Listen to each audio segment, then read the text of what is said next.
100 to 105, a chance for some storms along that cold front. And then, guys, behind the cold front, things are looking good for the holiday weekend with lower temperatures and lower humidity values. It's a story of survival and how one woman overcame domestic violence and what she's doing now to help others. Coming up in moments. Domestic violence continue as the COVID-19 pandemic forces people to stay home. Reporter Margaret Kavanaugh shows you what one advocate is doing to take action for victims. Nisha Himes says she knows what it's like to be a survivor of domestic violence. This is video of her receiving an award. We have been hit. We have been broken, but we have never, ever been beaten. She says the pandemic is making it tough for people to seek help. For those who are just where home is not a safe place, but you're mandated to stay home, what do? She's the founder of GROW, an agency that helps survivors, and a domestic violence outreach liaison for the Newport News Police Department. To help victims, she took action and wrote this. It's an adult coloring book with quotes from local survivors. Here's me. And it also features her poetry. And I just know how much writing has helped me in my journey as a survivor and how much poetry has helped me. The book's called Crowns and Couplets and was released last week. It costs $20. When people start coloring these pages, they may color these survivors all different types of ways. And it just goes to show and reinforce that domestic violence has no face, it has no color. She got the idea while working with victims in the court system. Oftentimes there was this nervous, anxious, tense energy that the survivor had just because they were afraid of what may happen in the upcoming court case, or they were just scared, they were nervous. This book that I hope is just really empowering and encouraging and inspiring and just helps those going through a tough time just have that strength to just fight another day. She has a message for anyone out there who's suffering. That, there is help. You're not alone, and the first step is knowing that what you're going through, you don't have to accept it. We have more information and resources on our website. Go to WTKR.com. We also have information on how you can get a copy of the coloring book. I'm Margaret Kavanaugh for News 3.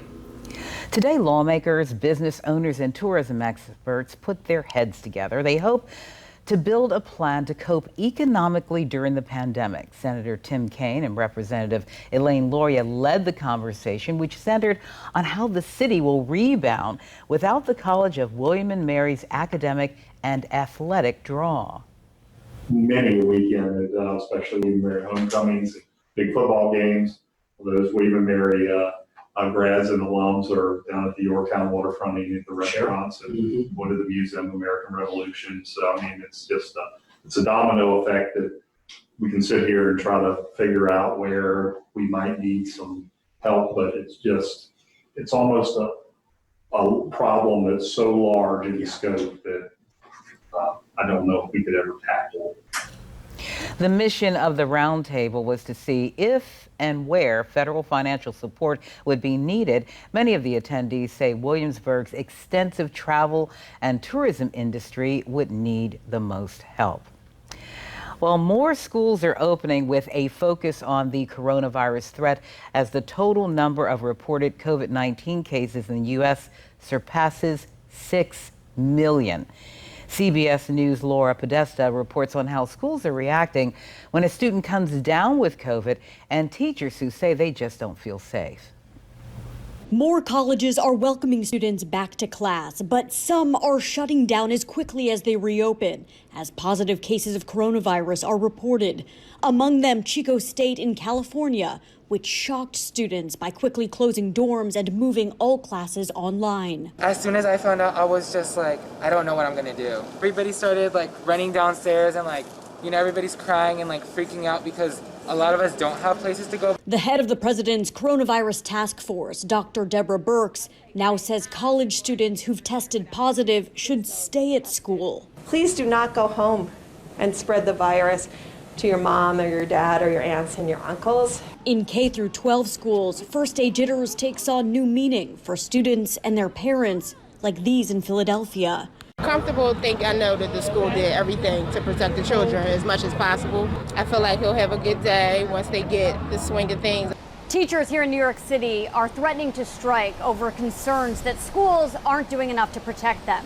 The teachers union could vote as early as today, insisting that schools need to promise more testing.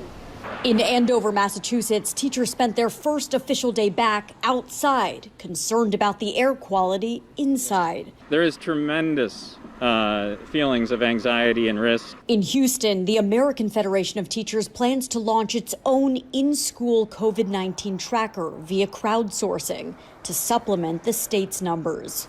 Laura Podesta, CBS News. Well, unlike many colleges which are starting to move online, military academies have no plans to shut their doors. It's mostly due to some key advantages they have over traditional schools. For starters, military academies are much smaller, with about 4,500 students. It's also easier for instructors to control students when it comes to social gatherings, since most join knowing they're expected to follow orders. There will also be stricter virus testing at academies. The Navy and Air Force will randomly test 15% of students weekly. West Point will do the same monthly. We're learning that tailgating will not be allowed this fall at Virginia Tech in Blacksburg.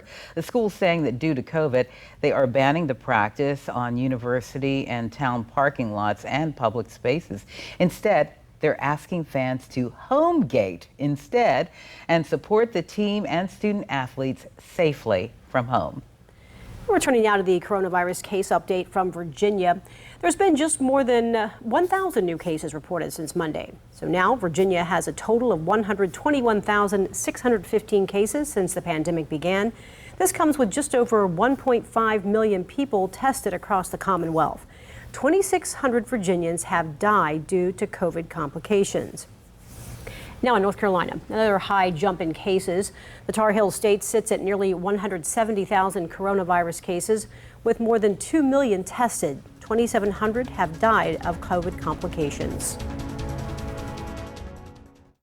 President Trump is on the ground in Kenosha, Wisconsin tonight, a city still reeling from the shooting of Jacob Blake. But do presidential visits to communities in crisis help or hurt? Well, our Joe St. George looking at how these presidential visits impact a community. Two presidential candidates. Two very different responses to whether visiting Kenosha at this moment is best. President Trump with an in-person trip today. And it must end. Former Vice President Joe Biden so far only speaking about the unrest from a podium hundreds of miles away. But ever since the Democratic governor of Wisconsin, Tony Evers, asked President Trump in a letter to cancel his visit, arguing it would redirect police and create division, some are asking, are in-person presidential visits during a crisis worth it? If I was his personal protection, I would certainly advise against it. Grant Whitus is a retired SWAT team leader who has protected presidents. He says when the commander-in-chief visits, hundreds of officers have to be reassigned to protect him. That means fewer first responders elsewhere in the city trying to keep protests peaceful. Even though Whitus is a supporter of the president, he says